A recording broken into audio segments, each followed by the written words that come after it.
Boa noite a todos. Hoje, mais uma roda de conversa.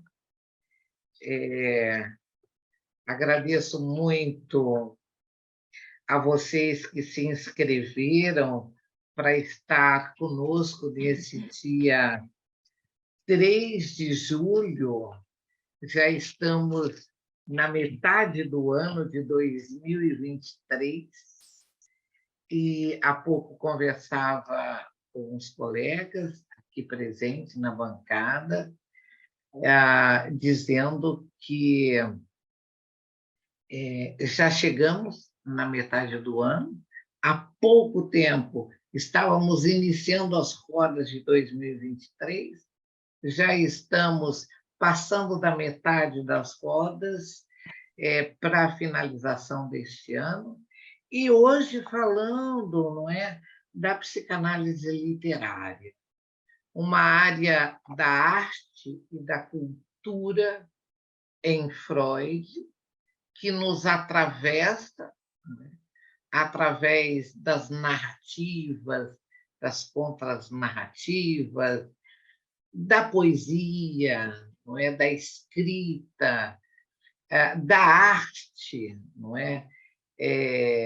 Leonardo da Vinci e a obra, Leonardo da Vinci dentro da obra freudiana, e esse inconsciente e essas pulsões, não é, que estão manifestadas nesse contexto da roda de hoje. Então, no primeiro momento, quero agradecer a todos vocês. Logo em seguida, agradeço a PUC, que nos oferece gentilmente esse espaço às segundas-feiras, e aos meus convidados de hoje, Maria Esther Rossami, psicanalista de Buenos Aires, da Argentina, muito próxima da literatura, muito próxima da arte, enquanto esposa de um artista, de um literato, e de uma irmã, não é, que também singrou essa arte, e o Luiz Antônio, meu grande colega de doutorado, fala lá de Porto Alegre. Luiz, muito obrigada. E Luiz, um poeta, além de psicanalista, não é? Com alguns livros de poesia já editados. Parabéns, Luiz, não é? Por essa linguagem não dita no nosso cotidiano, não é? Mas estabelecida num texto literário, e principalmente no poema. Então, quero agradecer a Maria Esther e a Luiz Antônio, e vamos dando início, então. E os nossos colegas que estão aqui, Maria Melânia, lá, esposa do Luiz, também está aqui hoje prestigiando a nossa roda. Lembrando que Maria Esther estará com o seu curso As Transferências em Freud, iniciando agora no mês de setembro, e muito de transferência Maria Esther vai falar hoje, não é? Porque a nossa proposta é de fazer uma visitação dessa literatura, com uma inspiração bem genuína na Associação Livre. Então, na Associação Livre, nas pulsões, e o Luiz, principalmente, trazendo as questões do inconsciente para a poesia. Então, arte em Freud, né? Essa área maravilhosa dessa obra que nós bem conhecemos. E vamos, então, gostaria de deixar também Maria Esther e Luiz para fazerem as suas apresentações. Boa noite, Maria Esther. Fique à vontade para a sua apresentação. Buenas noches, muchas gracias. Gracias a la universidad, especialmente a Sonia, que a partir de nuestros encuentros surgió un equipo de trabajo tan lindo que hoy hace posible que yo esté en este espacio y que haya tejido o empezado a tejer lazos con otras personas que están en el área de interés nuestra, sean psicoanalistas o no. En este caso, digamos, más allá de la clínica, hay muchas disciplinas que pueden ser atravesadas por el psicoanálisis y viceversa. Entonces, es desde ahí que me planteo las cuestiones de arte y psicoanálisis, o psicoanálisis y arte, Panda de Moebius, porque son inseparables. Alguna vez alguien me dijo que el psicoanálisis tiene su costado científico, pero por sobre todas las cosas es un arte. Y como a mí me parece una palabra grande, yo digo solamente, soy a veces la artesana que puedo llegar a ser con cada paciente en cada momento. No siempre me sale bien. El otro es muy grande. A cada apresentação da Maria Esther aqui nas rodas, a gente realmente se surpreende com essas falas, né? Dessa artesã que se apresenta. E imagino que aqui tenham muitos artesãos, né, que se apresentam também nas suas clínicas, né? Com expectativas de pintar ou de escrever um livro ou um quadro, e muitas vezes nós, nem mesmo nós, né, Maricé, sabemos em que lado nós estamos, não é? No. O que é que nós representamos ali? No, Então, es como, yo digo, es como un juego en Moebius. Es muy gráfico para mí plantearlo así. Y bueno, un poco es desde ahí que había pensado mis reflexiones. No sé si Luis quiere presentar. Como... Isso, Luiz vai para as suas apresentações. Boa noite, Luiz. Boa noite. E estendendo também o boa noite a cada um que está aqui, né? E da minha alegria, né?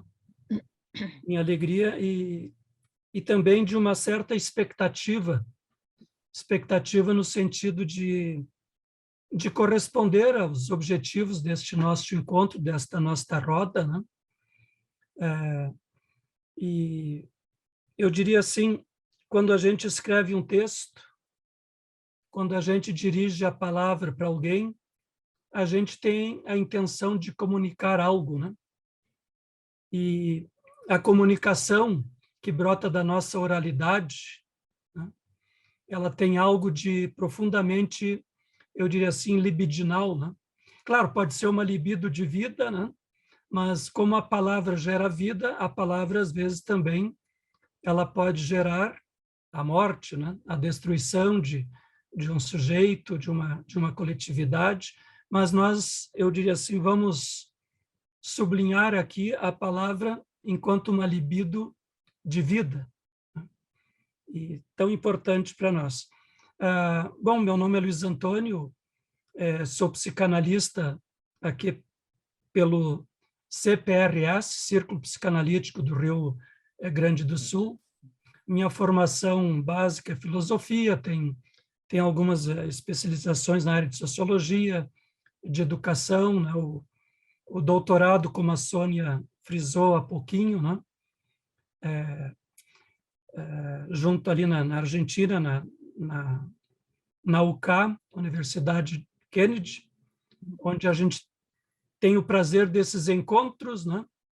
eu diria assim, muitos encontros, e como a vida também ela é feita de encontros e desencontros, eu diria assim, mas certamente com muito mais encontros, né?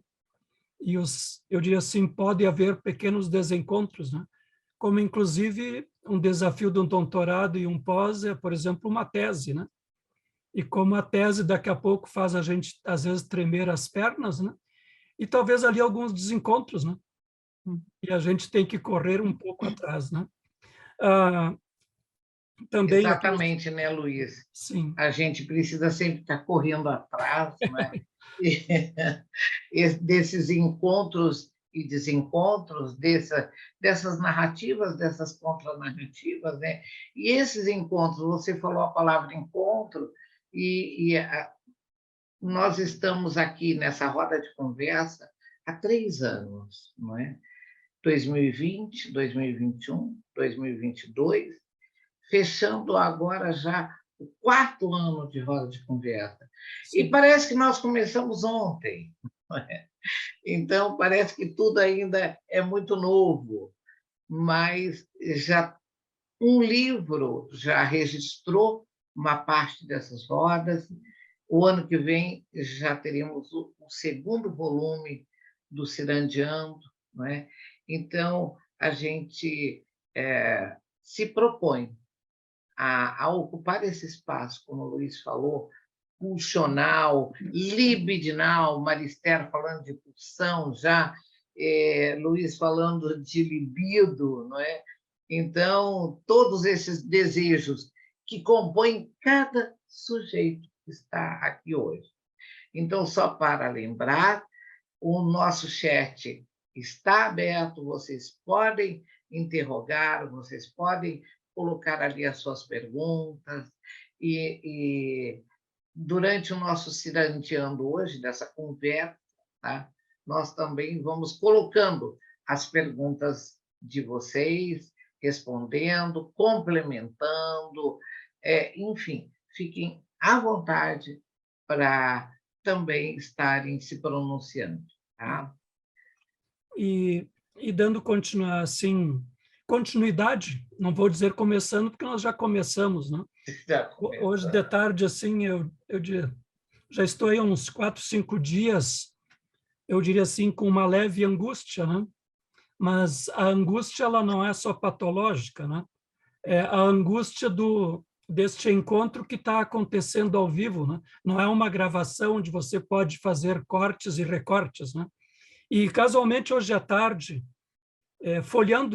folheando desinteressada, mas talvez inconscientemente, interessadamente falando, né?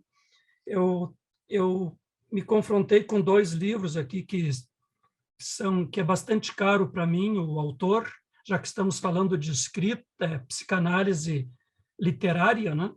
É um autor que a Melânia também, a minha esposa que foi citada, preza muito.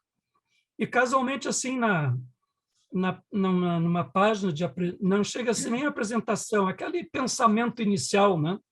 E vejam bem, o autor que eu estou falando, ele é psicanalista, também escritor, poeta, Celso Gutfreund, né? E ele coloca uma frase, vejam bem, de 1936, alguns aninhos, né? quase 100 anos, né? Do Walter Benjamin, fez parte da Escola de Frankfurt, né? uma visão crítica. Antes de começarmos aqui, a gente estava falando um pouco do contexto histórico atual, né? Sociopolítico do Brasil, também da Argentina, ali com a professora Maria Esther, eu sempre chamo de professora porque nosso doutorado foi nossa, digamos, nossa... Por favor, Maria Esther, somos Tá colegas. É isso. Mas é a força do costume e, respeitosamente, claro, acho que é importante, né? E vejam bem, em 1936, eu vou ler bem pausado para ver a importância desta afirmativa do Walter Benjamin, né? E, claro, esse contexto que eu faço referência ao Brasil e à Argentina é um contexto mundial, né? Que faz a gente pensar para onde a nossa sociedade está se dirigindo. Diz o Walter Benjamin, daí um embaraço geral, quando, ao longo de uma noitada, alguém sugere que se contem histórias. Dir-se-ia que uma faculdade que nos parecia inalienável, né, fundamental para a nossa vida, a mais garantida de todas, está prejudicada atualmente. A faculdade de trocarmos nossas experiências. Ou seja, né, em outras palavras, 1936, o Walter Benjamin já observava assim uma certa ausência de narrativas, uma certa ausência deste contar histórias que é muito típico, né? Me volta aqui um pouco numa livre associação, a minha infância, quando eu tinha os avós, a importância daquilo que pai e mãe contavam. A gente era criança e a gente não tinha televisão, muitas vezes ainda, né? E aquela narrativa dos casos, das histórias, como aquilo, eu digo assim, ecoa e ressoa para nós hoje, né? Claro, destaco esta frase assim como um tópico inicial e vou me autorizar, né? Puxando talvez um pouco, sem alimentar meu narcisismo patológico, né? Mas o bom narcisismo que nos faz viver, né? Que nos faz nos jogarmos, por exemplo, nesta aventura da roda de conversas, que dá um friozinho na barriga, porque a gente tem o desejo de corresponder, né? De passar uma palavra de vida para cada um. Eu vou começar com um pequeno poema meu, intitulado Manuela. Esse poema eu fiz assim, é um poema que não está publicado, é um poema que está, aquilo que a gente diz assim, um poema que está na gaveta, né? Mas como já o dei para alguém, esse poema nasceu numa jornada com o Círculo Psicanalítico do Rio de Janeiro. Teve uma jornada sobre infância e adolescência, e lá tinha uma apresentação e veio a inspiração, e eu apresentei lá no chat e dei para a pessoa que apresentou um caso, né, que me inspirou nessa poesia. Manuela. Mais adiante eu vou apresentar uma outra que contrapõe, né, uma outra situação. Manuela. Tagarela. Tagarela, menina tagarela. Sobram as palavras na alma falante de Manuela. A mãe fica a repetir. Tem o vírus do falar. A gente usa a expressão por aqui, falar pelos cotovelos, né? Tem o vírus do falar. Alma leve, a tudo inunda com o seu tagarelar. Contagiadas, as pessoas mais caladas se põem a falar.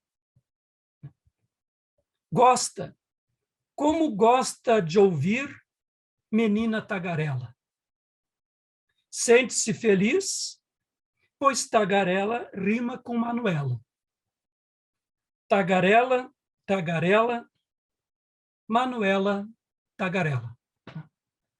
Claro, escolhi esse poema da gaveta assim, porque está falando assim de uma menina, né, que desenvolveu por N razões na sua singularidade essa capacidade de falar, né, desse tagarelar, né, que eu acho que é tão importante. E eu diria assim, para a gente contar uma boa história, fazer uma boa narrativa, a gente precisa tagarelar, né? E acho importante, né, como a Sônia também fez ali algumas menções para a própria vida, a experiência de vida da Maria Esther, sobre a questão da arte ali, ligada ao esposo, né? Talvez é bom a gente situar um pouco o tema. Nosso tema é psicanálise literária, mas é importante aqui a gente ter a presença do Hegel, né? Hegel ali, considerado digamos, o pai da dialética, né, que também vai influenciar o pensamento marxista, de uma dialética materialista, ele enumerou as 6 artes, né, colocando entre as 6 artes a arquitetura, né, que não é o nosso tema aqui diretamente, a escultura, a pintura, a música, a dança e a poesia. Eu me autorizaria a colocar aqui a poesia dentro também, talvez, da literatura, né? Literatura mais ampla, né? E em 23, nós temos aí o Ricciotto Canudo, italiano, que propôs um tal do Manifesto das 7 Artes, onde vai entrar a defesa dele do cinema como a 7ª arte, né? Então, acho que é importante a gente ter esse aspecto para a gente situar estas artes, né? Esse cenário, não é? Esse cenário. Uhum. E eu tomei a liberdade, já essa liberdade assim confabulada, dialogada ali com a Josame, vou propor assim 4 tópicos a partir da minha fala. A Josame também, nós tomávamos a liberdade de irmos nos cortando, né? Nos cortando, fazendo cortes epistemológicos, cortes dialogais, né? E eu proponho assim um primeiro ponto: o ser humano tecido pela palavra, né? Porque quando a gente fala da palavra, obviamente que o nosso título da nossa roda nos remete, eu diria assim, a essas artes que compõem o ser humano, que no sentido de compor, de moldar o ser humano, né? De nos constituirmos, né? E eu diria assim que podemos lá até dar uma pincelada lá no Lacan, né? Que coloca como fundamental, que eu diria assim, que nós nos distinguimos basicamente pela linguagem, né? E aqui eu vou frisar bastante esta linguagem, que pode ter várias formas, né? Pode ser a forma da escrita, eu diria assim, esta forma tão peculiar e tão constituinte que é a fala, né? Mas a gente pode falar também, pode expressar a linguagem como o próprio, remetendo ao Hegel, né? Um prédio, né, que a gente habita, a gente até diz assim, a gente, quando constrói com alguma estética, porque é um lugar para ser habitado, né? Então, ali também tem algo do pulsional dessa construção, né? Quando a gente até fala, esta aqui é uma obra clássica, né? Esta é uma arquitetura moderna, quer dizer, tem ali algo da estética e de um contexto histórico muito importante, né? A escultura, né? Das suas várias manifestações, também é uma linguagem, né? A pintura, depois, mais adiante, eu vou entrar no aspecto da clínica, que a gente vai ressaltar algumas coisas, né? A música, tão importante, né? Mas agora eu diria assim, de onde é que vem essa música, né? Eu me pergunto se a música provavelmente vem desses ruídos, desculpa, ruídos assim, é um pouco negativo, mas eu diria assim, desses sons que nos habitam no nosso mundo, e me veio um pouco a imagem também desses sons maternos, né? Desde, por exemplo, uma batida musical, talvez tenha muito a ver também com essa batida cardíaca da mãe, né? Que dá um ritmo, né? Um ritmo de vida tão fundamental, né? A dança, né? A dança com a linguagem tão importante, e a poesia, né? Mas, voltando ali para o aspecto, esse ser humano que se tece pela palavra, é um tema tão amplo, né? Mas eu diria assim que nós somos pela palavra.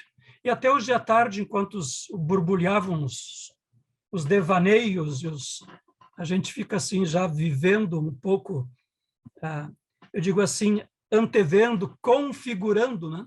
Claro que aquilo que a gente configura, quando a gente começa a apresentar e falar, sai tudo um pouco diferente, né? Mas está ali o configurado, né? Se nós pegarmos, por exemplo, me vem aqui, já que estamos falando em algo da letra, algo do literário, né? A própria Bíblia, né? Lá no Gênesis, o livro das origens, né?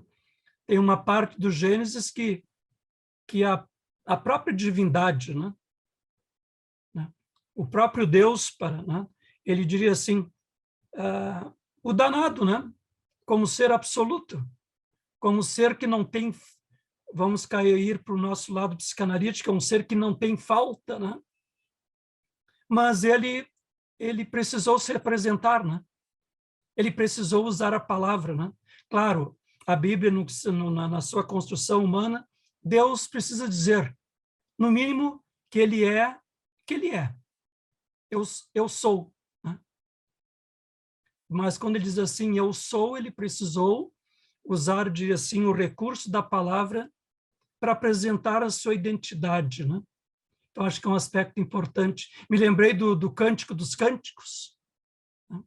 Um livro importante, assim, altamente libidinal. Né? Libidinal, para Freud, tem toda esta carga, tem a carga do sexual, mas é importante a gente frisar, Freud tem muito do sexual, né? Mas quando Freud fala de libido, ele está falando de uma sexualidade ampla, né? Também o sexual, o erógeno, mas esse erógeno bem amplo, né? E, inclusive, o tema que nós estamos tratando aqui da palavra, do dizer, né? Até eu diria assim, quando a gente está com esse libidinal, né? Esta energia pulsional, que eu sei que a Josame vai acentuar, a gente queda num silêncio, né? Aliás, num silêncio não, o silêncio ele está grávido de coisa boa, né? Mas é um ficar quieto, algo do deprimido, né? Porque ali está faltando vida, né? Então, esse aspecto é uma coisa assim muito muito importante. Então, eu diria, na filosofia, por exemplo, nós temos daria para falar uma subdivisão que se fala da filosofia da linguagem, né? Onde diz assim, o essencial que nos diferencia dos animais seria a linguagem e principalmente a fala, né? Pela fala nós entramos no mundo simbólico tão importante. Aliás, quando a gente fala no simbólico, a gente pode pensar também um pouco na nossa contemporaneidade, onde muitas pessoas talvez estejam perdendo até essa capacidade do simbolizar, né? E talvez a gente possa voltar àquilo que eu frisei naquele pensamento do Benjamin, ali, quando fala dessas narrativas empobrecedoras, né? Então, eu colocaria basicamente assim, né? Que nós somos humanos pela palavra. Eu estou tentando lembrar uma autora aqui, mas que eu não tenho clareza, eu também não vou inventar, mas eu vou só fazer a referência que ela coloca, assim, né? Ela diz assim, pobreza no falar, pobreza no pensar, pobreza no agir. Então, claro, o que esse pensamento está remetendo? Pensar é uma consequência, o pensar, o agir, seja o agir pessoal, o agir social, né? É uma decorrência dessa capacidade do uso da palavra. Aqui para nós é muito caro, né? Certamente a Josame também conhece o nosso querido Paulo Freire, né? Como pedagogo, onde ele centrava a pedagogia dele, né? Numa pedagogia do diálogo, mas numa pedagogia da palavra. Ele até dizia, o que é alfabetizar-se, né? Alfabetizar-se é ter a capacidade de dizer, de falar o mundo, né? No fundo, a capacidade de narrativas, a capacidade de contar histórias, né? E eu diria assim, quando nos falta essa capacidade, eu diria assim, está ali um humano, né? Mas um humano fragilizado. Tem uma expressão que eu gosto muito, quer dizer, temos que cuidar um pouco esse uso do termo, né? Porque ali quando a gente se refere a Lacan, eu estou assim me apropriando um pouco de Lacan ainda como psicanalista, minha formação é bastante freudiana, mas quando a gente fala em Lacan, o próprio Lacan detestava, né? Mas ele dizia assim, né? Eu sou profundamente freudiano, ele foi freudiano o tempo todo, né? Ele repensa a psicanálise, mas sempre, eu diria assim, abraçado ao Freud, né? E ele usa a expressão ali da alienação, né? Mas num sentido assim, até para falar desse ser humano na visão psicanalítica, ou seja, eu só me constituo pela palavra, mas por que pela palavra? Porque a palavra é uma forma de eu estar em contato com outro. Eu até diria assim, se eu falo porque um outro falou antes de mim, né? É isso que o Lacan fala, que a minha condição de ser humano é uma condição onde eu estou alienado ao outro, no sentido que é esse outro que me possibilita a minha capacidade de me subjetivar, de me tornar um sujeito, né? E daí um ser de linguagem. Eu sou um ser de linguagem, mas essa linguagem sempre a partir do outro, né? É um pouco diferente, às vezes, do outro uso da alienação, né? Digamos, num sentido marxista, é uma negação do te constituir, de tu te... Eu diria assim, talvez pegando por Paulo Freire, seria assim, a capacidade de eu não poder ler o mundo, né? De dizer o mundo. Eu me tornar um estranho, um alienado de mim mesmo, né? No fundo, eu não me subjetivar.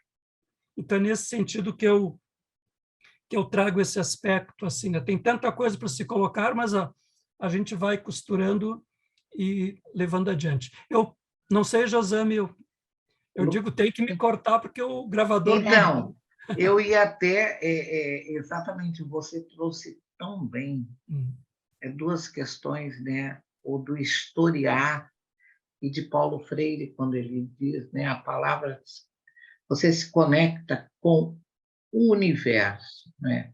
A partir da palavra, a partir da sua história, da contação de história, a partir da sua manifestação, da subjetivação com o outro. Eu sempre digo, eu vivo Freud, eu aprendo em Freud e leio Lacan, né? Porque da mesma fonte, afinal de contas, nós, Lacan veio... eu e Lacan estamos... você, Maria Esther, estamos como Lacan. Estudamos Freud e hoje estamos aqui exatamente fazendo algumas reproduções nossas, não é? Algumas narrativas, que eu imagino também vamos deixar aqui alguns legados dessa narrativa para o futuro, porque quando você fala em pulsão, né, me lembro da pedagogia do oprimido, de Paulo Freire, não é? E daí eu toco muito na questão da pulsão, onde a Maria Esther, eu te pergunto, né, Maria Sí, Esther, o ser oprimido, né, aquele que lhe é impossibilitado de, de simbolizar, não é? Até sí, mesmo a sua própria dor, o seu próprio sofrimento. sí. Então, pensando nisso, Muy interesante, ¿no? Porque la escucho a usted y lo escuché muy atentamente a Luis. eh, Estamos hablando de que hablamos porque hemos sido hablados. exato, eh, y que Luis trajo con mucha claridad que la posibilidad de la escritura en la forma que se pueda entender escribir, porque se escribe hablando, nos han inscripto escribiéndonos sobre nuestro cuerpo simbólicamente. Es decir que esto que traía Luis de Benjamín en relación a que la salida de un sujeto humano es el lazo con el otro, el reconocimiento de un otro. En ese sentido, hay un mensaje, no sé si quiere que pare. Não, não, eu estou respondendo, pode continuar. Ok. Y pensaba en lo que acabas de decir usted, y que trajo a Freire, entre otros, Luis, la pedagogía del oprimido. Pensemos en este punto que la posibilidad de salir del sometimiento que tenemos por nacer sin recursos si no hubieran otros. Esto que en un comienzo estamos sometidos al deseo de otros, de los que nos reciben, o no nos pueden recibir, pero vamos a suponer que nos reciben. No nacemos hablando. Por esto bien traía Luis, es un otro el que nos hace hablar, porque hay un otro, es que hablamos, somos hablados, somos tomados por el lenguaje. Y pensaba en la propuesta de Freire tan maravilloso, en donde que creo que lo que él resalta en estos textos, en su pensamiento, me parece, es el respeto por la subjetividad, por la singularidad y la comunidad, porque se juegan entrelazados. Si se respeta la subjetividad como singular, se puede hacer lazo con otros. Si no, digamos, en camino de esto que se jugó por el solo hecho de nacer, que es sin recurso a la palabra, sin recursos para sobrevivir, es decir, nuestra dependencia total a los cuidados y al amor del otro. Sin esto no quedamos en el mundo, o si quedamos en condiciones muy difíciles para vivir. Es desde ese punto en donde plantear, y esto yo lo he traído muchas veces, pero me nace decirlo nuevamente, es este punto de desgarro inicial, dije muchas veces, que nos hacen hacer exiliados. Seremos extraños y exiliados por estructura. Ahora, ¿por qué retomo esto? Porque el concepto de pulsión y pasión para mí son homologables. Yo les narro, hablando de narrativa, parte de algo de mi camino de trabajo.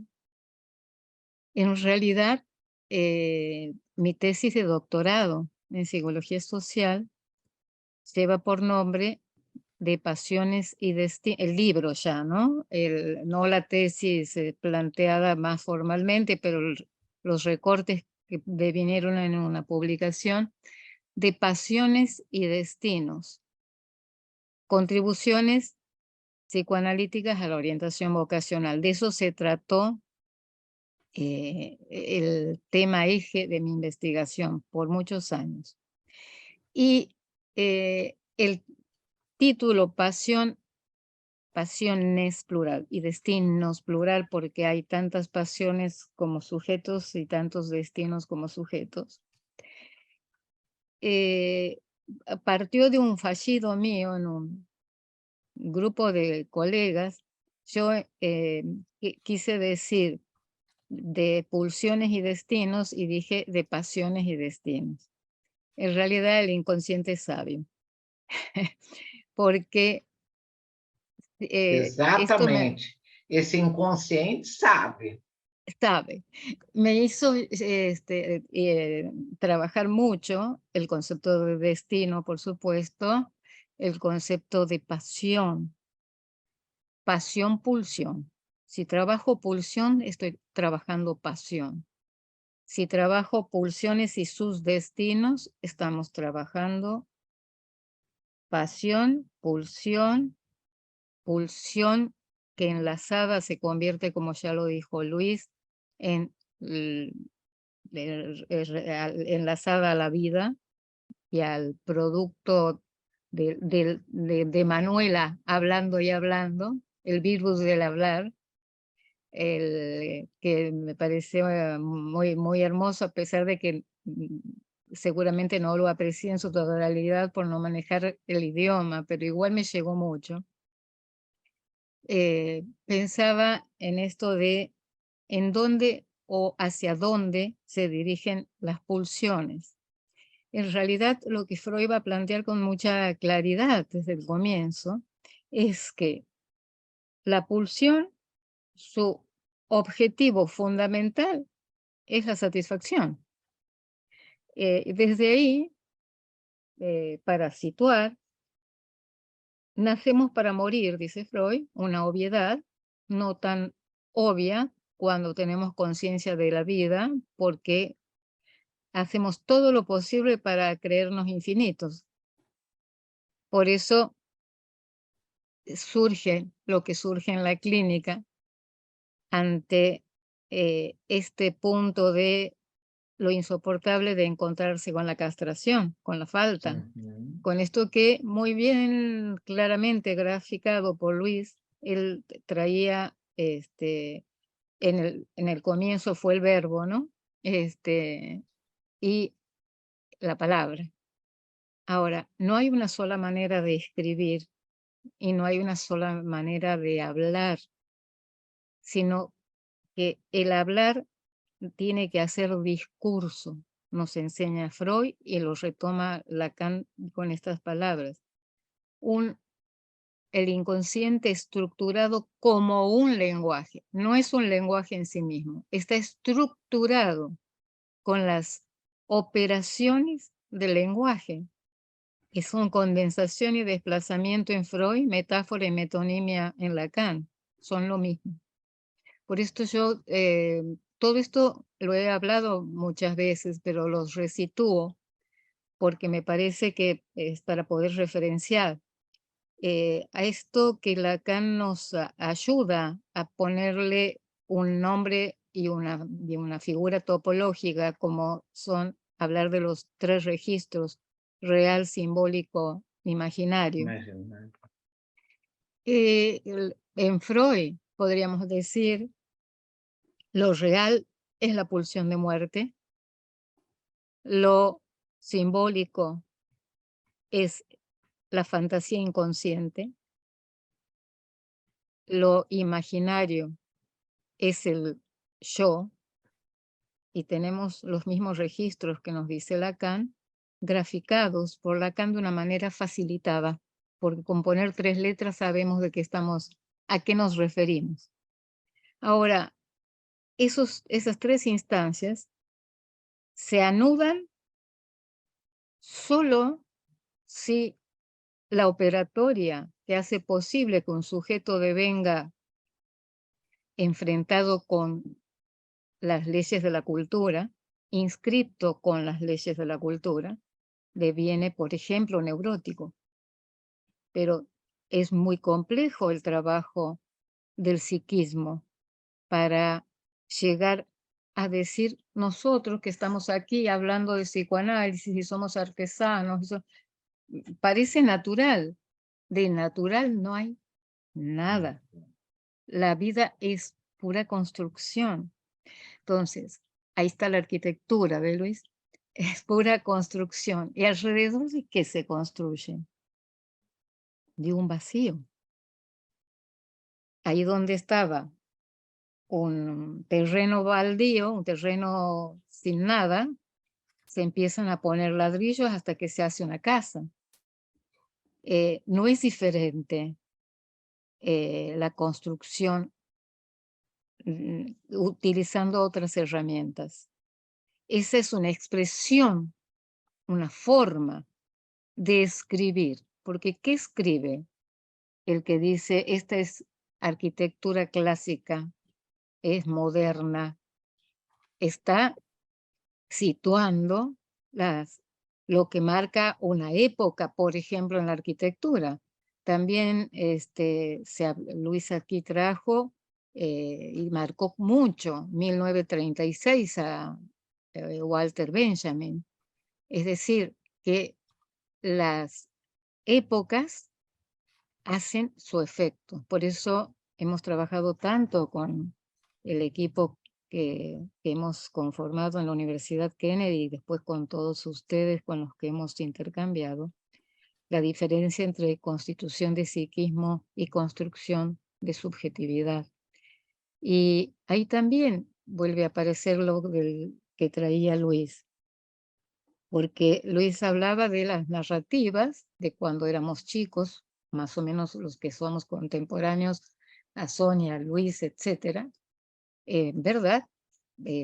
Al menos en mi experiencia, eran las narrativas transmitidas a través de relatos orales, fundamentalmente. Hay otras formas de narrativas hoy. La respuesta podría ser, no, la narrativa es la misma, la forma de llevarla a cabo es otra. Porque esto que estamos haciendo hoy aquí, y a lo que yo agradezco inmensamente, porque algo de mi patos puede ser puesto en este encuentro, algo de mi pasión puede ser puesta en este encuentro. Entonces, es interesante pensar esto. Desde este punto de vista, son las marcas de la época las que dan forma a los modos de narrativas. Ahora, la estructura de un sujeto depende de ser narrado, de ser insertado en un árbol genealógico y filiatorio. Hijo de, hermano de, nieto de funciones que son simbólicas, pero que necesitan de un marco imaginario para que alguien se pueda presentar como yo soy María Esther, bien, pero para llegar a decir yo soy, tuve que pasar seguramente, y no tengo presente porque no tenía conciencia, que han habido otros que quisieron que yo quede en el mundo como un ser hablante y con posibilidades de expresarme, ¿no? Entonces, desde ese punto de vista, las herramientas pueden ser otras, pero el eje y la estructuración depende de lo mismo, de ser narrado. Ahora, ¿cuántas formas de ser narrado? Tantas como expresiones de cada quien. Yo pensaba, les estaba hablando del título de mi publicación, efecto de mi tesis de doctorado, de pasiones y destinos, y en realidad contribuciones psicoanalíticas a la orientación vocacional. A mí me parece que es interesante, a mí en lo personal me sirve, me ayuda, a los conceptos importantes, fundamentales del psicoanálisis, los trato de pensar en los 3 registros: real, imaginario y simbólico. ¿Luis quiere decir algo? Lo vi en la pantalla por eso. Só pensando nesses 3 registros do Lacan, eles só funcionam quando estão entrelaçados, né? Exactamente. Bueno, gracias, porque es esto lo que decíamos, se entrelazan. Pero ¿qué los entrelaza? Fíjense qué cosa aparentemente loca. Los enlaza un vacío. ¿Y cómo es que los enlaza un vacío? Y porque pensemos en un tejido. Si no hay algo una aguja que pase por un hueco para hacer el tejido, no hay tejido. Si en la música no hay silencio, no hay melodía. Si los ruidos no se les da una forma para que les llegue a otro, nos llegan solo ruidos ensordecedores. La mirada de un otro o de los otros, pero de un otro, nos constituye, nos habilita. Hay miradas que hablan y hay miradas que vociferan. Hay palabras que hablan y hay palabras que vociferan. ¿Por qué traigo esto como algo muy importante para pensar desde mi reflexión, por lo menos? Porque podemos hablar de un sujeto constituido como tal que siente que maneja más o menos bien, más o menos mal su vida, pero se reconoce en cierta temporalidad. En esto que los cineastas, y amo el cine, algo que también nombró Luis, entre otras artes, ellos hablan de línea de tiempo. La línea del tiempo, la línea de tiempo. El tiempo para el psicoanálisis, si entendemos que hay un registro inconsciente, hay algo imposible de poner en forma cronológica. Por esto es que en nuestras consultas recibimos pacientes en donde perdieron a alguien muy querido hace 20 años y no saben qué les pasa, que tienen una inhibición muy fuerte para seguir adelante con la carrera que eligieron en la universidad. Y desde una mirada plana, lineal, diríamos, pero eso le pasó hace 20 años. Pues no, si no hizo un proceso de duelo. Si no hizo un proceso de duelo, eso es actual. Eso es que además cuando empiezan a poder hablarlo, dice, a mí me parece que fue ayer, que fue ahora, y pasaron 20 años, ¿no? Es decir, para poder hablar de un sujeto que se plantee un padecimiento, tiene que haber sido un sujeto narrado, hablado, inscripto desde la cultura, desde el lenguaje, el inconsciente, la ideología, la historia. Si no, no puede expresar. Por eso un sujeto que puede expresar y es oprimido, el juego del opresor es intentar, porque es imposible de lograr, objetalizarlo, convertirlo en nada, convertirlo en desecho, en tanto, digamos, pueda jugarse algo desde otro lugar, nos permite no aferrarnos a ningún amo, porque esto que pasa con la educación, si lo leemos como la lectura que el psicoanálisis nos permite hacer de hechos sociales, se escucha muchas veces a veces una especie de seducción destructiva, pero seducción del oprimido con el opresor. De hecho, pueblos oprimidos que siguen votando a sus opresores. Y decimos, ¿cómo puede ser si es quien más sufrió? Es quien no comió, es quien no accedió a la educación, etcétera, etcétera. ¿Qué hay de la fascinación de ese otro tan enorme que nos quedamos pegados, pasándolo a algo más pequeño? Más pequeño no por la importancia, sino para graficar. Una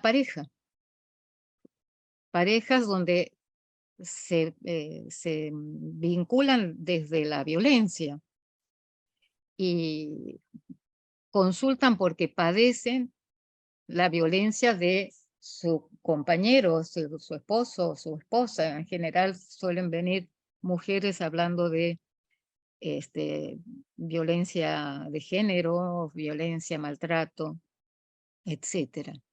Y más allá de las cuestiones socioambientales y económicas que a veces colaboran en el sentido de impedir, que colaboran para que se quede en el lugar donde está esta mujer que dice sentirse alguien que padece su vida. Cuando tienen la posibilidad, y esto se han hecho estudios que no es mi caso, yo no me he dedicado a ese tema en especial, pero la mayoría de las situaciones cuando llegan a denunciar y se las vuelve a citar para refrendar la denuncia o para retirarla, en un porcentaje altísimo la retiran. Entonces, porque les prometieron que no, que va a cambiar, que va a volver a ser el amor de siempre, que etcétera, etcétera. Es el manejo de manipulador que hace más que nada a la constitución de un perverso, al menos en el manejo. No hay posibilidad de oprimir sin antes seducir. De alguna manera hay que seducir para oprimir. Es decir, a menos que la opresión tenga que ver directamente con, por ejemplo, lo que vivimos en nuestro país en Jujuy, que salen a protestar por sus derechos del pueblo de Jujuy, y sale la policía y ha matado a unos cuantos, han apresado a otros, etcétera. No hablo de esa fascinación, hablo de aquella que es como que nos hace gozar, satisfacernos en un lugar de padecimiento y no poder despegar de eso. Yo recibo muchos adolescentes y por suerte para mí, porque me parece enriquecedor desde todo punto de vista y los he escuchado durante muchas décadas y trato de seguir haciéndolo, es decir, con distintas marcas de la época, esto que Luis traía, ¿no? La escritura y los instrumentos para hacerlo. Sonia, ¿usted quería decir algo? La vi en la pantalla. No. Bien, digo, yo puse en juego pasión, pasiones, destinos, vocaciones. Recuerdo con mucha claridad unas jornadas sobre el tema de la vocación, porque yo trabajé en la Universidad de Buenos Aires 25 años en el Departamento de Orientación Vocacional, además de la Cátedra de Psicoanálisis en Facultad de Psicología. Y mi experiencia fue riquísima. Y en estas jornadas que estoy recordando al hablar con ustedes, estaba un sacerdote para hablar de lo que era desde su mirada la vocación. Bueno, él dijo algo que es imposible no acordar desde el psicoanálisis. Es un llamado. Es un llamado para lo que planteó del sacerdote que viene de Dios. Que viene de Dios y le propone, ahí el libre albedrío, elegir si acepta ser nombrado de otra manera. Y ser nombrado de otra manera implica una misión en el mundo. Esto a mí me sirvió muchísimo escuchar a este sacerdote. Yo venía trabajando en verdad desde hacía varias décadas, por lo menos una década y media antes, pero me pareció maravilloso escucharlo, porque desde el psicoanálisis, si somos hablados, somos nombrados, somos llamados, solo que desde nuestra posición, los otros que llaman en nosotros están incorporados en forma inconsciente. Es ese punto en donde la pregunta sería, la pregunta clave con la que han llegado muchas veces a mi consulta es, quiero saber cuál es mi vocación. Podría decir entonces, quiero saber cuál es mi llamado. Y en realidad, lo que yo pongo a trabajar ahí es que, por supuesto, que no doy ninguna respuesta a esa pregunta porque no la sé y porque no es mi posición el querer saberla siquiera, sino que pueda este consultante eh, escucharse lo suficiente como para empezar a pasar de interrogarme a mí, a la que supone que sé,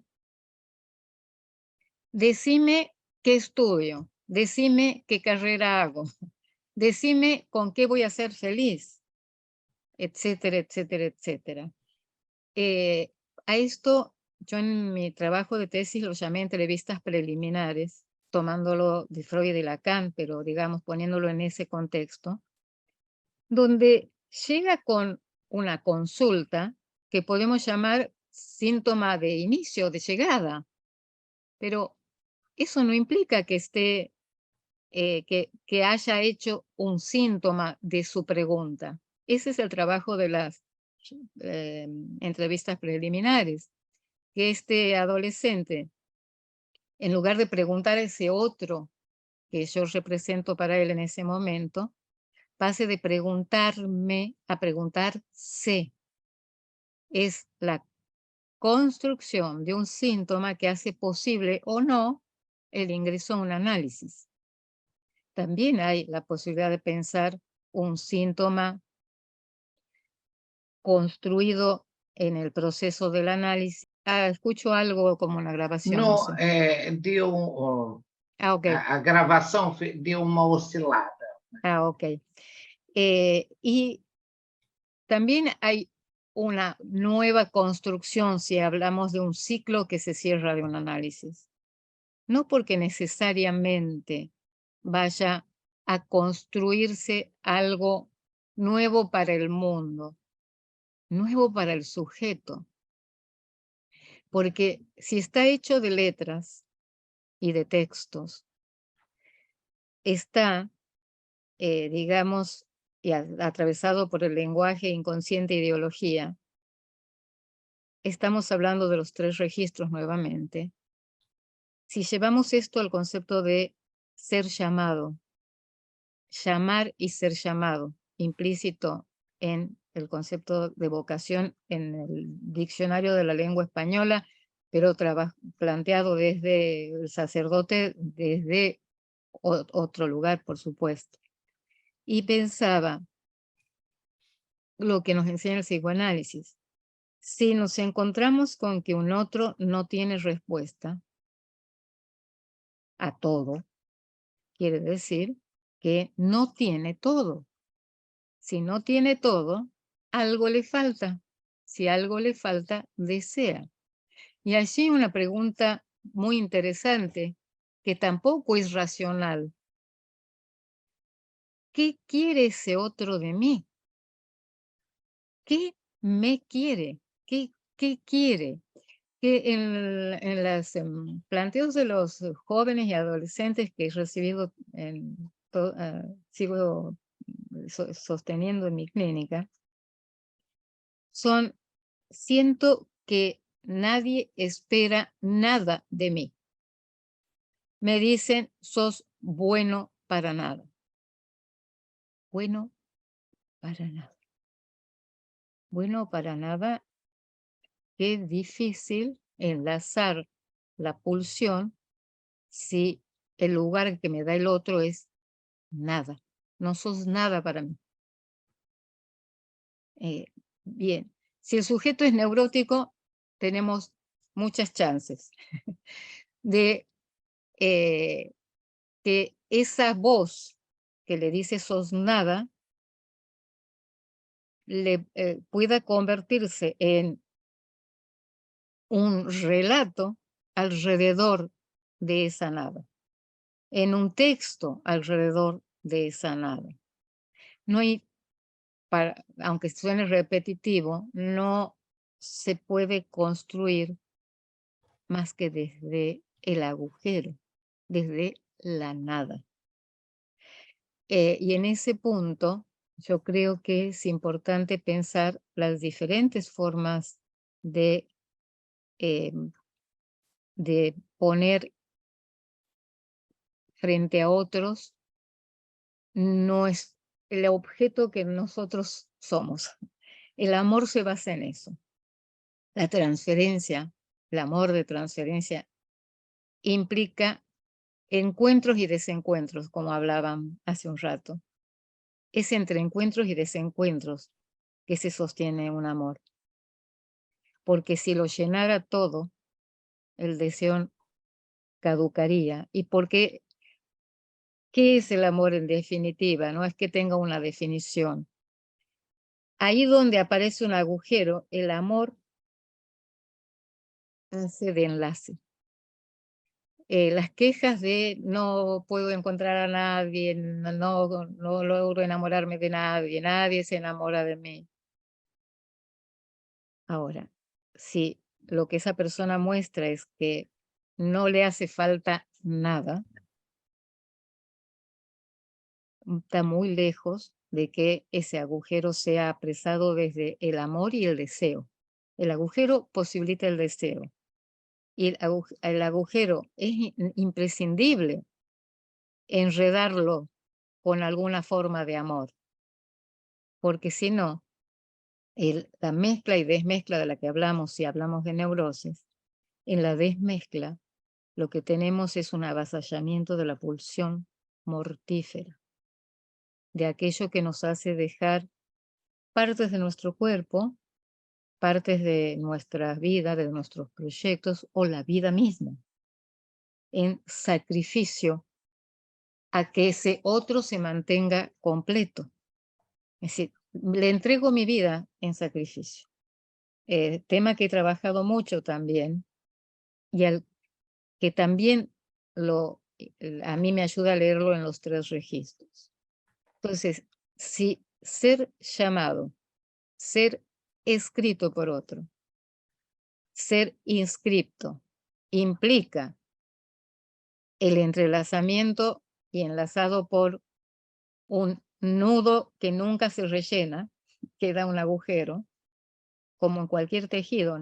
No, cuando uno va a comprar un pullover, dice, ¿usted quiere un tejido abierto o cerrado? ¿Puede ser tejido cerrado? Sí, pero nunca se cierra del todo. Por eso la pregunta es, ¿prefiere que sea abierto o cerrado? Porque el tejido en sí mismo implica las agujas tejiendo, ya hay agujero ahí. Entonces, yo pensar con ustedes, que la pregunta que desea el otro de mí nos inserta en el mundo como un apasionado padeciente. Padecemos de pasión, padecemos de pulsión. La pulsión, cuando no está enlazada, es puro padecimiento. Cuando la enlazamos, se convierte en escritura, en pintura, en arquitectura, en encuentros de psicoanálisis, En en danza. danzas, en todas las expresiones que estén al alcance de un sujeto. Y en ese punto, citando a Freud, dice, lo leo textual en El malestar en la cultura, dice, refiriéndose a modos más o menos exitosos de recubrir el dolor de existir, porque la vida implica el dolor de existir. Dice, hay distintos tipos de paliativos: el arte, el goce estético, la investigación científica, la fantasía, el amor, la religión y también los narcóticos. Es decir, cuando pensamos en las adicciones, y usted, Sonia, trajo que una de sus doctorandas trabaja ese tema. ¿Qué sujeto no es adicto a? ¿Adicto a qué? Adicto a insistir allí a donde no puede llenar. La droga, en tanto drogas que dañan a la vida, cuando se vuelven adictivas, son una especie de haber encontrado el amor de mi vida porque no me va a fallar. Sí. Creo que me llena y que me completa. Por supuesto que los efectos no suelen ser esos, pero ese es el imaginario y el real que se juega ahí. Hay poco simbólico. Por eso también hablamos en otro encuentro entre todos nosotros y planteamos, yo traje el texto de Diana Rabinovich, Clínica de la Pulsión, las impulsiones, porque esto nace en Freud, después lo retoma Lacan, solo que en ese libro está como, es un libro pequeño, fruto de una conferencia muy interesante sobre el tema. Es decir, que allí donde la pulsión no está ligada, estamos propensos a las impulsiones. Y las impulsiones es la pulsión que se va desenredando, perdiendo hilos, agujereando. Si eso se agujerea del todo, estamos en el pleno objetivo de la pulsión, que es la satisfacción, la muerte. O sea, como padezcamos o intentemos enlazar y tejer nuestra vida para que el dolor de existir sea de alguna manera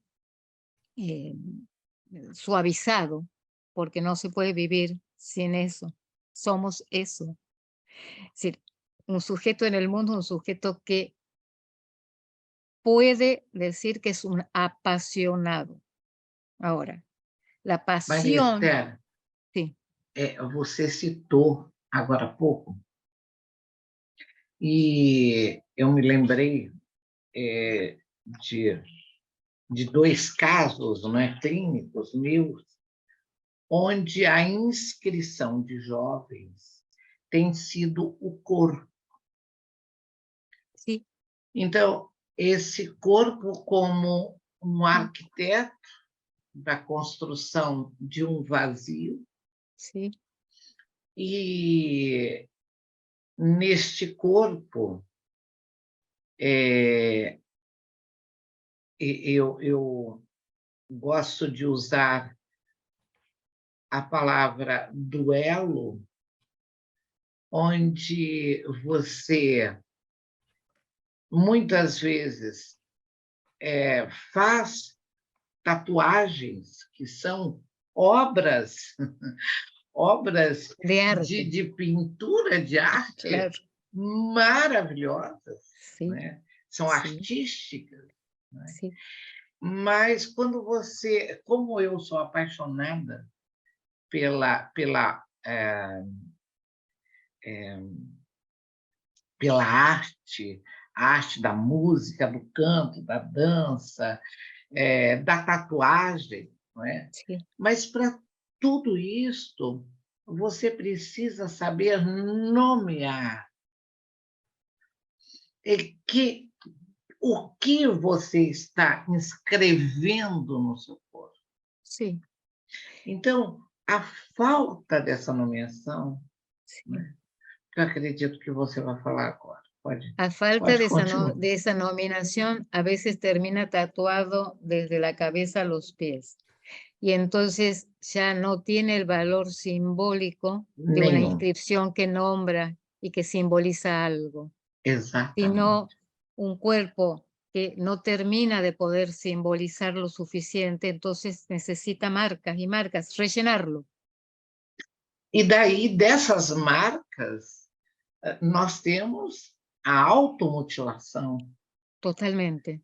Então, o que era belo, o que era um ideal de beleza, passa a ser mutilado. Sí.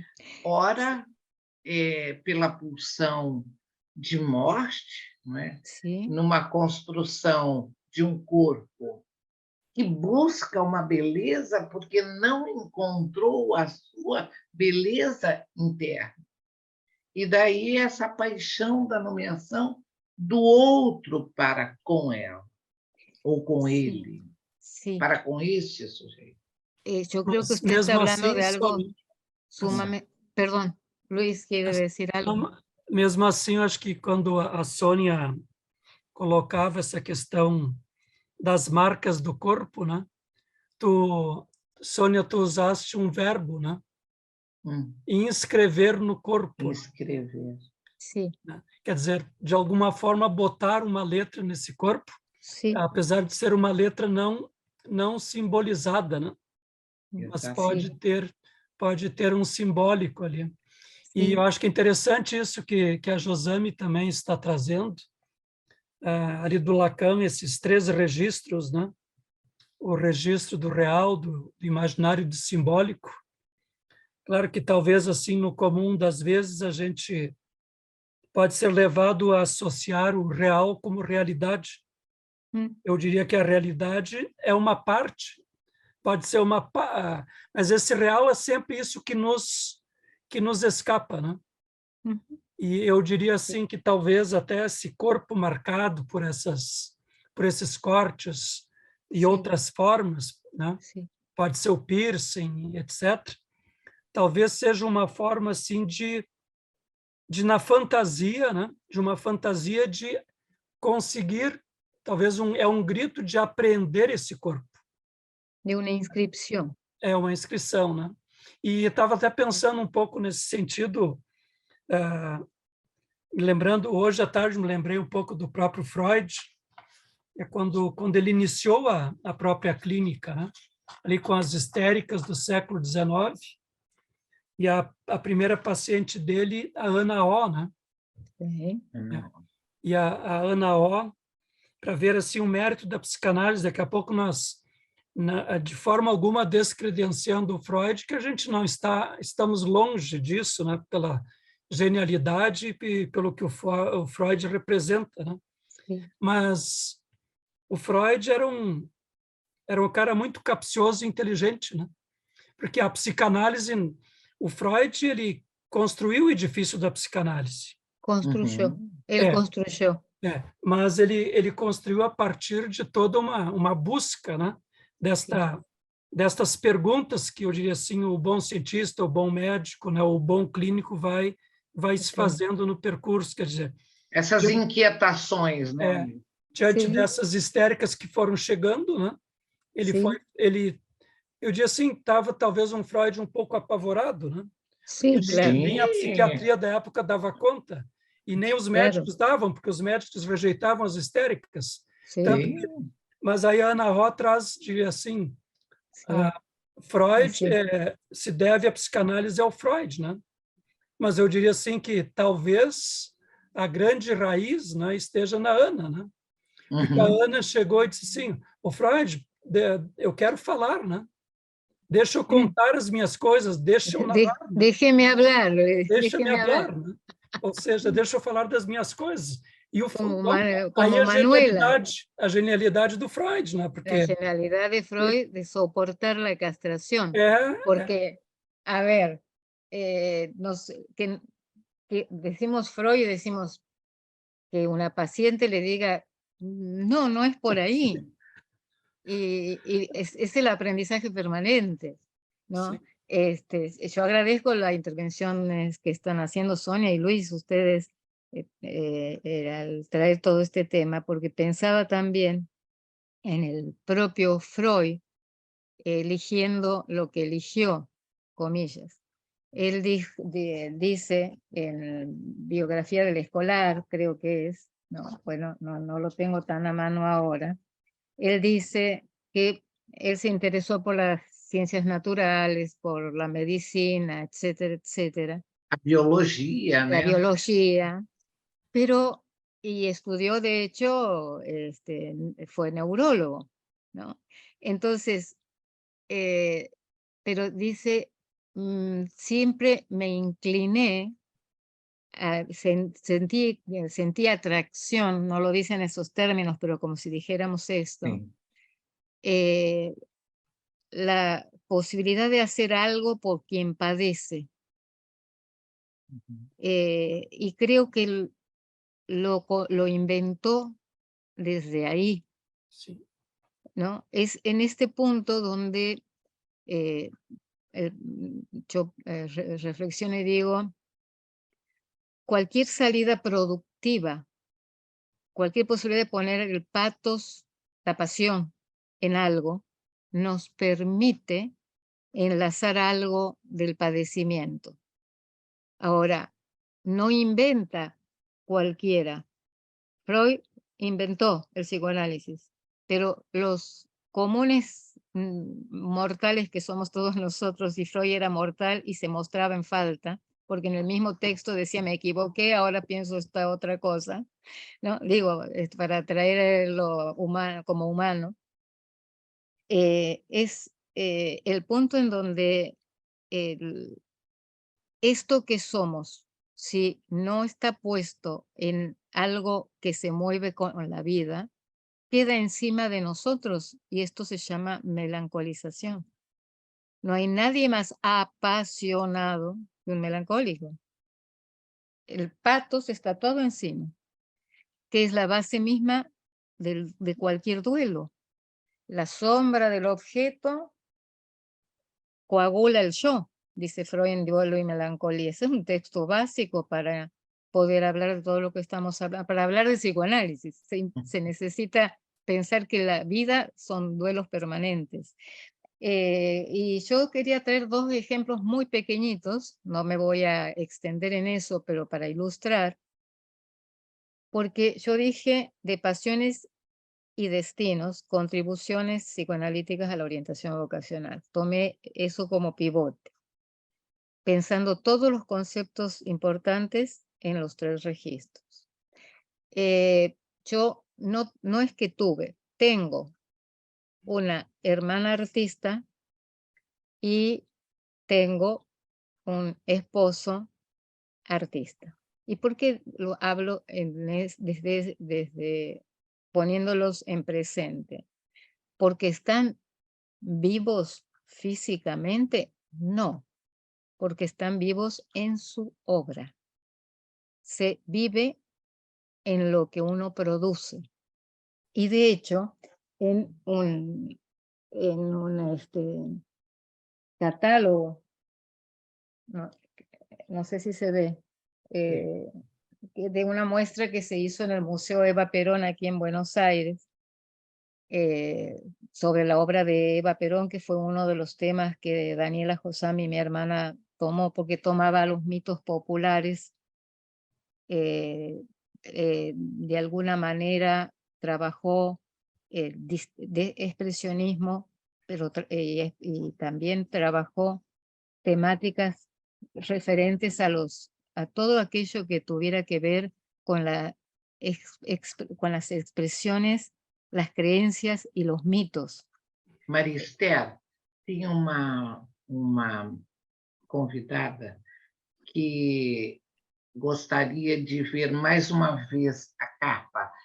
Eu iria lhe pedir, você poderia escrever no chat esse catálogo, o nome do catálogo? Ok, sí, con mucho gusto. Jaqueline, então ela vai disponibilizar aí esse catálogo com as obras da Daniele Rossami. Con mucho gusto. Yo digo, este catálogo lo hizo el Museo de Eva Perón, y cuando yo dije a la persona que curó la muestra, la armó, le digo, bueno, qué bien, ¿quieres que te dé material para que armes el catálogo? Me dijo, lo vas a escribir vos. Qué responsabilidad, en la que pongo textos de críticos de arte que hablaron de su obra, pero yo lo que hice es humanizar su circuito, su recorrido. Y tomé, para dar un ejemplo nada más, algo que ella decía siempre. Yo pinto como una fatalidad. No podría ser otra cosa. Me fascina. Ahora, digo esta frase que a mí me resulta muy fuerte y muy gráfica de lo que estamos hablando, porque no se produce ni se crea desde el placer, es desde el dolor, es desde el padecimiento. Hay obra si hay padecimiento. Es para aminorar el padecimiento. Por esto, cuando a ella le preguntaban, ¿y qué has querido decir con tal o cual obra de arte?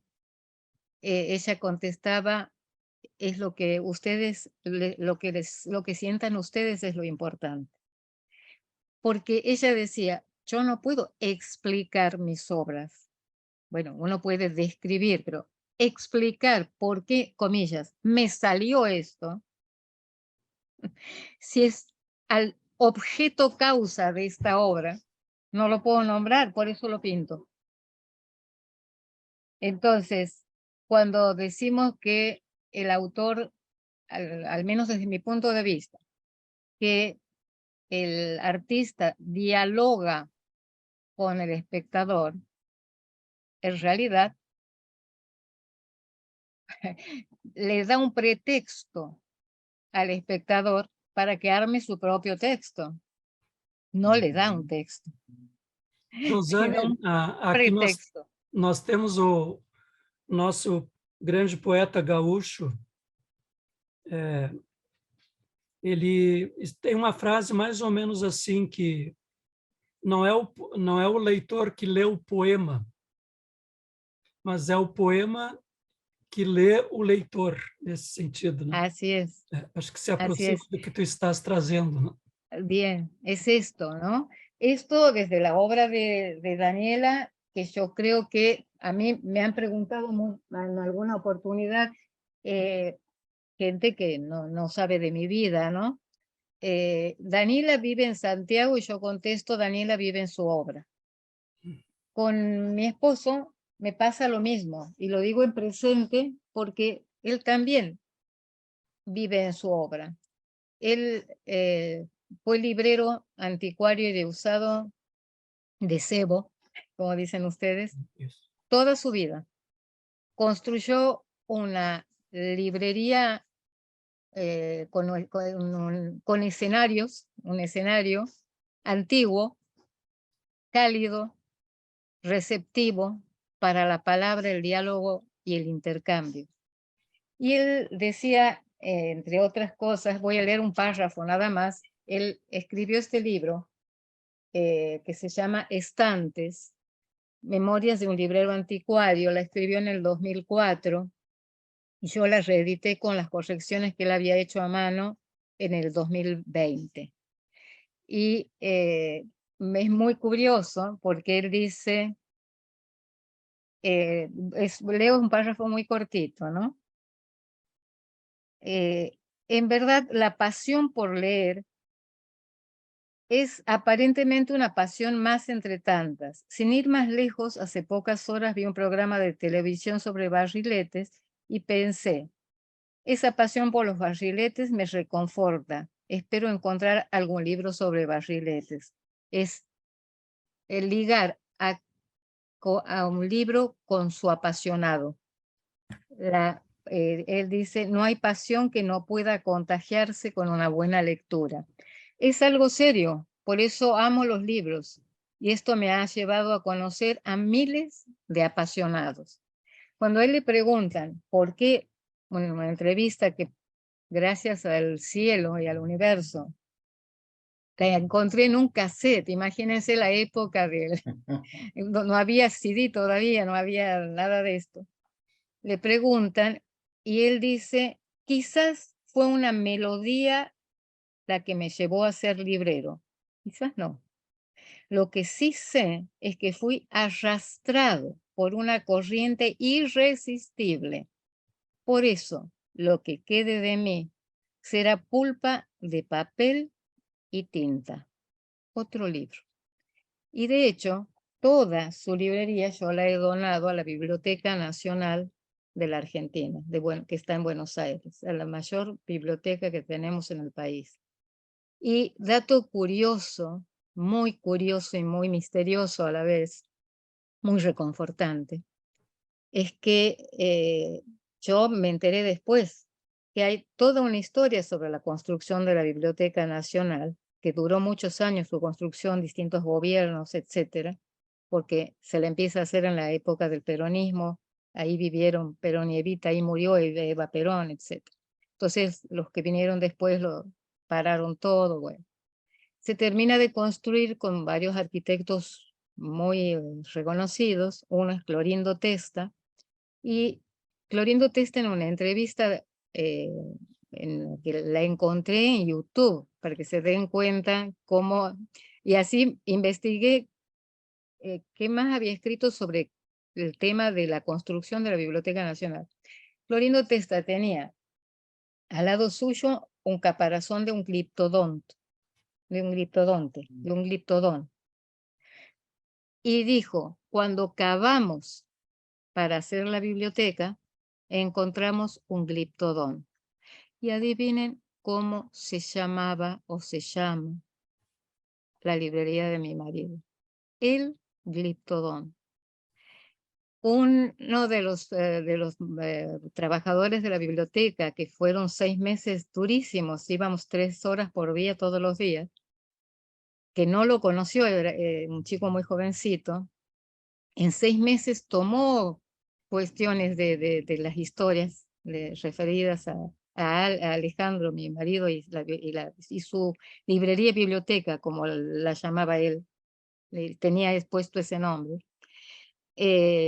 Escribió un artículo que salió en la revista de marzo del 2022 de la Biblioteca Nacional. Y el artículo se llama Un gliptodón que vuelve con los suyos. O sea que el gliptodón hoy vive en la Biblioteca Nacional. Entonces, yo creo que cuando la pasión hace lazo, produce, genera efectos, deja obra para que otros podamos seguir viviendo. Marister, antes de passar aqui para o Luiz Antônio um pouquinho, eu também tive a felicidade de viver 69 anos com a minha mãe, né? E a minha mãe, uma professora, mas amante dos livros. E eu me lembro que ela contava, e daí, né, Luiz, você com essas histórias, não é?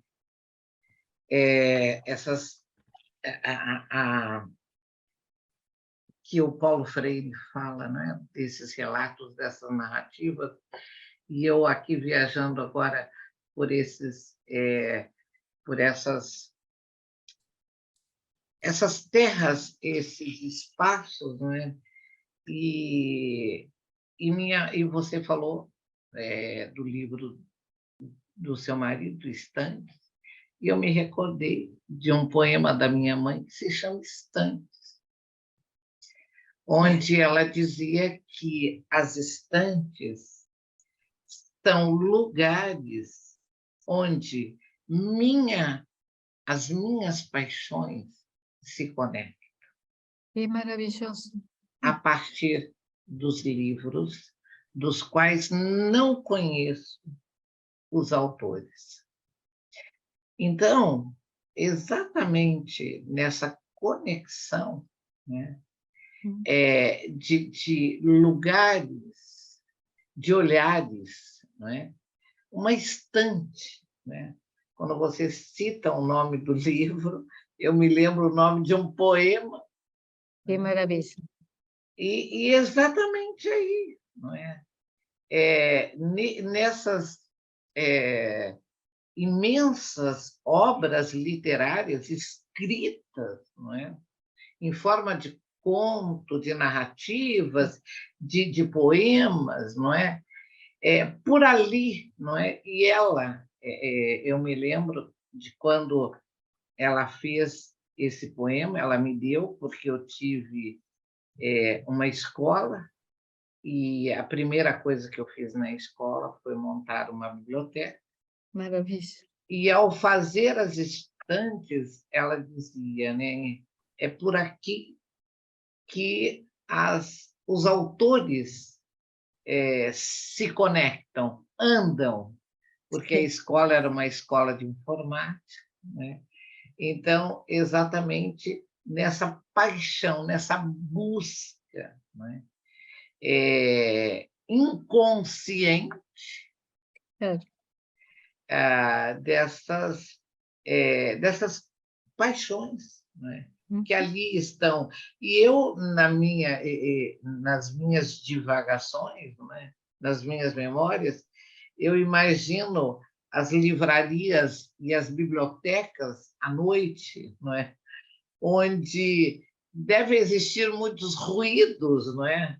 Porque os livros falam, Sí, sí, sí, eles transbordam, né? sí, hermoso. Palavras, sentimentos, Mm, atos falhos, sí, xistes, mm, quantas manifestações, não é? sí, Pulsionais, inconscientes, que não estão ali manifestados, não é? mm. Então, eu imagino essa biblioteca, uma livraria viva, né? Viva, E es que aqui no Rio sí, de Janeiro a gente tem um projeto de livraria viva, não é? Então, eu imagino um organismo claro, vivo, né? sí, Onde por ali circulam na madrugada, não é? No silêncio da sí, noite, muitas palavras, não é? Como aqui a Aura colocou, né? Um marcar da tatu necessariamente busca esse simbólico naquilo que fere na carne, que cicatriza e cura, e canalizar as emoções que marcam esse corpo pode ser um lugar sem fim que se perde nas desilusões necessárias vividas. Obrigada, Aura, por essa por essa palavrinha tão especial, por essa frase, não é?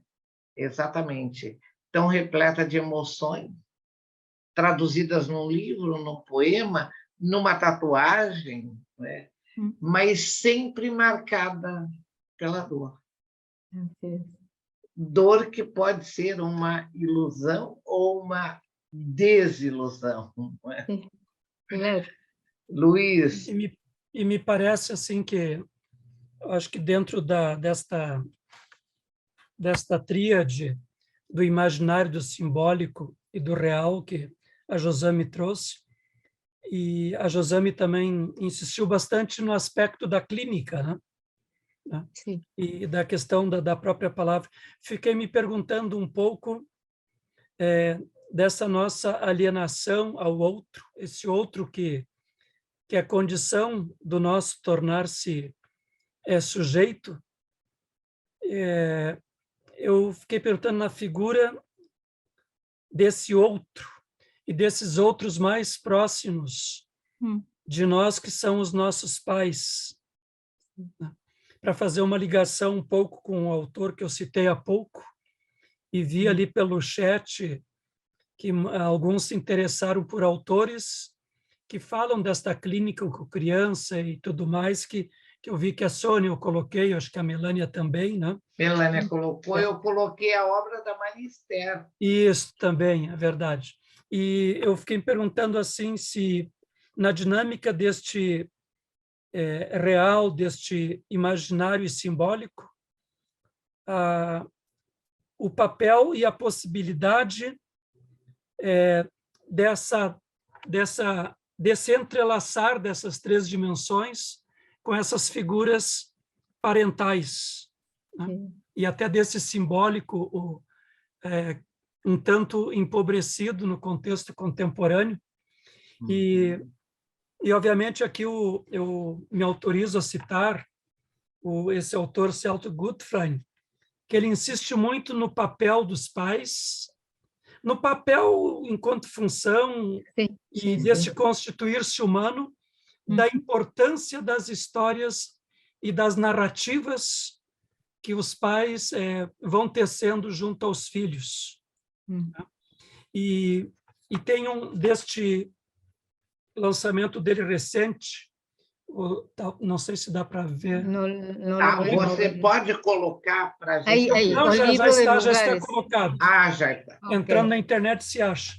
Mas Ok. ele tem uma pequena parte aqui que eu acho que eu destacaria dentro daquilo que a gente está falando, que ele assim deu o título: O tratamento contemporâneo, ele está falando da clínica psicanalítica, né? Sí, Como um processo narrativo. sí. Né? E ele coloca assim, né? Que narrar é mais do que um instrumento que colabora com o processo da parentalidade. A narrativa é indispensável e se confunde com esse papel do ser pais, remetendo toda a história, assim, dos vínculos da história relacional. E tem algo importante que ele remete aqui, citando aos psicanalistas, e aqui nós podemos, eu diria, de alguma forma, também citar terapeutas da área da psicologia, né?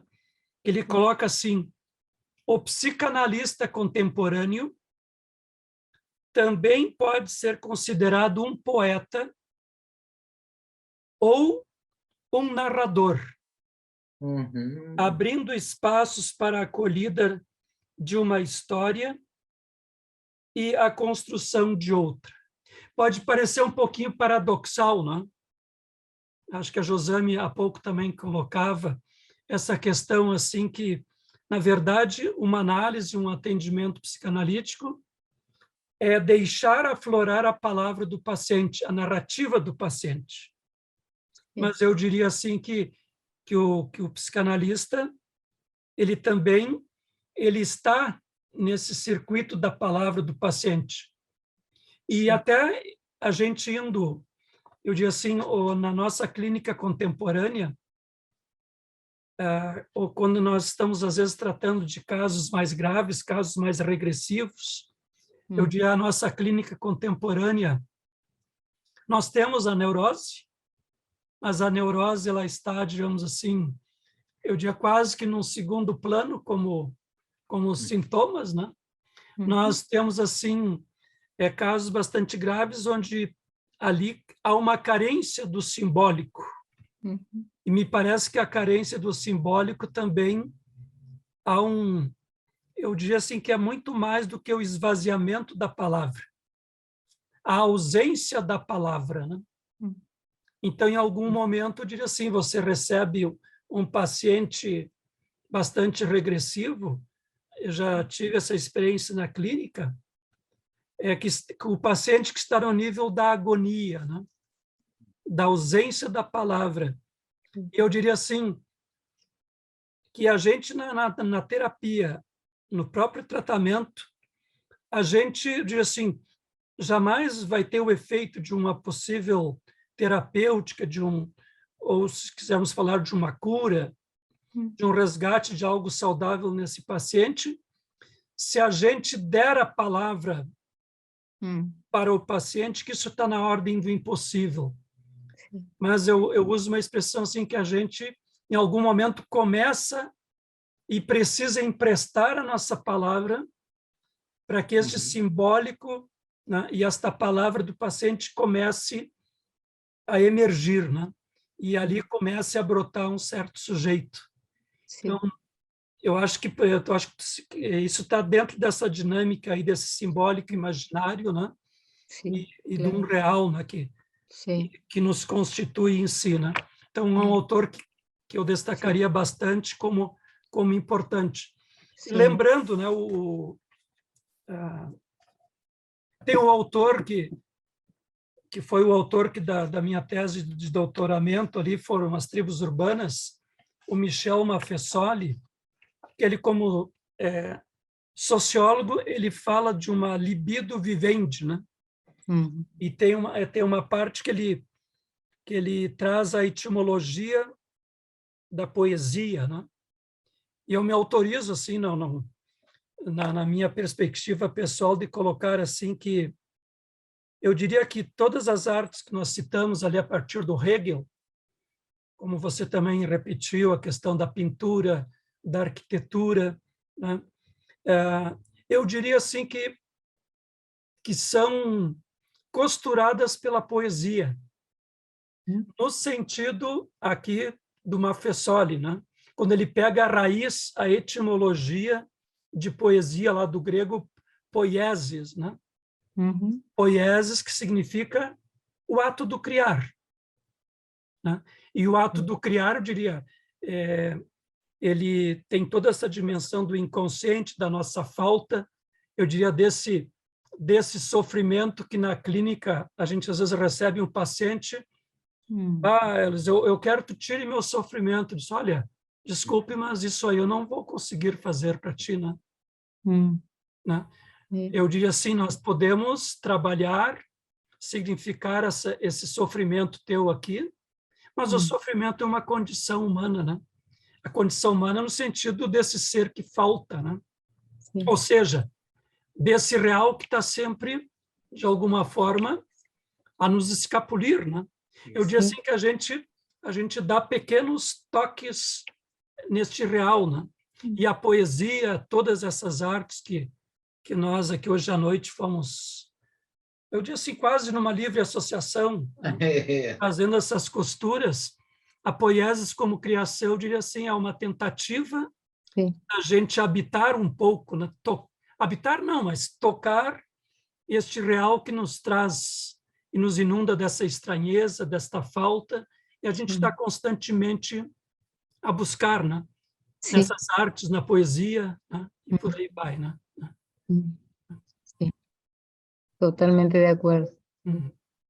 E é nesse embalo, não é, que a gente vai finalizando a roda de conversa de hoje, já dizendo anunciando uma palavra que anuncia, né, a próxima roda do dia 17 de julho, que vai dar uma continuidade à roda de hoje, não é? Falando de pulsão, exatamente, pulsão na comunicação silenciosa, né? Virão aqui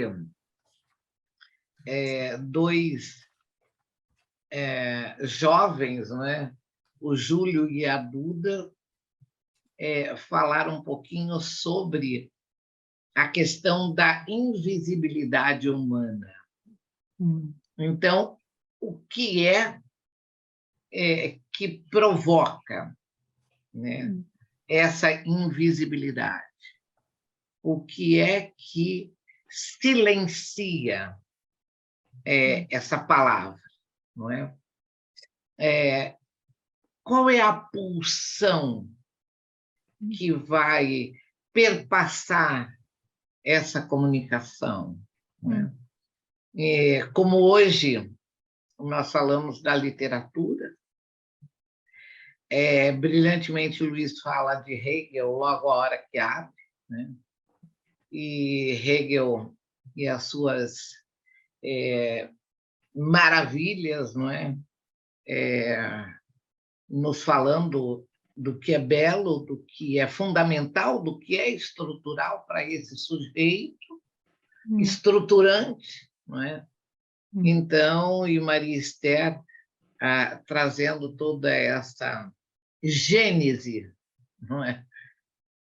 Pulsional do sujeito, esse sujeito singular e desejante.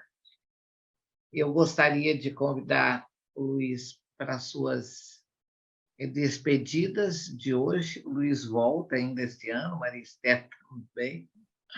Convidando a todos que estão aqui para o dia 17, Luiz, e agradecendo, tá? Quero agradecer todos que manifestaram aqui, a Aura e todos que estão aqui nos ouvindo, né? Este é um espaço onde a gente pode, de fato, fazer um diálogo, né? Falar, e falar de forma leve, suave, gostoso, porque vocês estão aqui exatamente porque vieram a partir de um convite em um site, e diante de um texto, diante de uma frase, estar nos ouvindo e nos contemplando com algumas observações. Okay. Muito obrigada a todos. Sim. Eu também quero agradecer, Sônia, a ti e também ao Pedro. Eu acho que, em nome de vocês que estão representando a própria PUC, né, que eu acho que no início eu não citei, que nos possibilita esta roda, poder ter conversado, trocado, né, com a Maria Esther, né, essas questões aí da arte, da literatura, desse entretecer aí com Freud, o Lacan, né? E enquanto vocês falavam, eu me lembrei do próprio Freud, né? O próprio complexo de Édipo, que é a essência da psicanálise, é em cima de uma obra literária lá do Sófocles. Não deu tempo da gente conversar, né? E me lembrei do Freud, né? Toda roda, Luiz, nunca dá para esgotar, viu? E me lembrei Vale de Sófocles. E me lembrei do Freud, aqui pegando uma frase do Émile Zola, escritor francês, que diz assim: os governos suspeitam da literatura, ou vamos colocar assim, da arte, né? Porque é uma força que lhes escapa. Me lembrei dos próprios livros queimados do Freud. E eu vou me permitir, assim, vou fazer uma leiturinha rápida, já que eu comecei com um poema Tagarela, eu vou ler um onde existe, eu diria assim, a ausência da palavra. E o título do poema é Recantos. Não é recanto poético, é um recanto do encolher-se, né? Da falta da palavra. No cantinho da sala, anos passou, isolada e sozinha, a triste menina. Todos se acostumaram com o seu jeito, a alma quase intocável, afetos aprisionados. Havia em si uma dor, disso ela sabia, mas era ali sua morada, o ar que respirava, onde se sentia segura. Falavam dela, com ela pouco falavam. Estranha criatura, ela é mesmo assim, é o jeito dela, parece uma pedra dura. Todos se acostumaram a olhar na pedra só a sua dureza e não a maciez que a pedra porta em sua ternura. A triste menina desejava, e como desejava, que a sua dura casca se rompesse, é como os raios de sol que notara entravam pela janela a iluminar e aquecer a sala de aula muito fria. E eu quero também agradecer às pessoas que participaram desta conversa, esperando que a gente possa ter passado alguma pulsão de vida. Obrigado. Passo para a Josane. Yo quiero agradecer con todo mi corazón porque creo que este es un escenario posible para enlazar pasiones. Y sabemos que enlazar pasiones nos deja del lado de la vida. Así que entre discrepancias y acuerdos y desacuerdos, que jueguen las pasiones. Apuesto a eso. Así que gracias. Muchas gracias a todos. Gracias, Sonia, gracias, Luis, gracias, Puc, pero gracias a todos. Obrigado. Muito obrigado, Juliana. Estou alimentada de pulsão de vida. Vontade de ler tudo.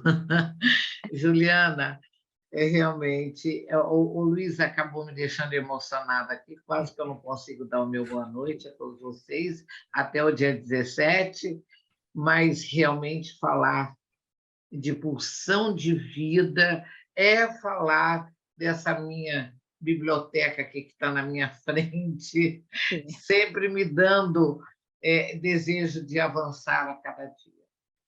Minha gratidão a Maria Esther, ao Luiz e a todos vocês. Pedro, que está aí no suporte, né, nos deixando aqui sem perigo de cair, né? Maria Melânia, muito obrigada. Tá? Realmente é refletir, pensar e poder cada vez mais estar sendo e dando oportunidade de visibilidade, não é, humana neste nosso universo. Então, a todos vocês, Isaías, muito obrigada, Jaqueline, e toda Evani, Beatriz, Thales, Ezequiel, Juliana, Estefânia, Ana Paula, Aura, Liz, Valquíria, Viviane, e aqueles também que já tiveram que sair um pouquinho antes. Uma semana maravilhosa, tá? E até o dia 17. Um beijo grande para todos vocês. Ok, igualmente. Muito obrigada a todos. Tchau. Tá? Obrigado. Muito Obrigado. obrigada.